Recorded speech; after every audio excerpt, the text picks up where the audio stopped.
Iyo mfashanyo yari igizwe n'ibifungurwa hamwe n'ibindi vyankenerwa mu buzima bwa misi yose ikaba yashikirijwe abantu barenga 130 bagwariye ku bitaro vya Kinyinya muri bo hakaba harimwe n'abavyeyi bibarukiye kuri ivyo bitaro. Ico gikorwa cyari cyatewe iteka n'icegera cy'umunyamabanga mukuru w'umugambwe CNDD-FDD Siriake Nshimirimana hamwe n'umunyamabanga ntunganya bisata mu vyajejwe harimo imibano ari kumwe n'uwo mu vyajejwe harimo iterambere.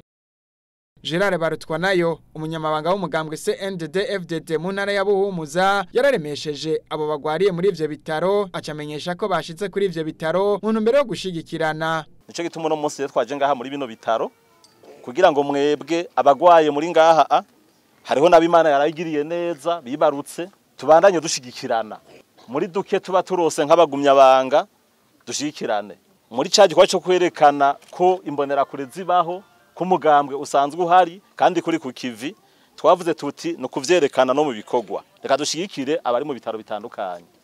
None rero twabazaniye utumubona mudushire ku mutima ushima vyavuye ku mutima w'umugambwe CNDD-FDD kugira ngo namwebwe mugumize kumuzirikanyi.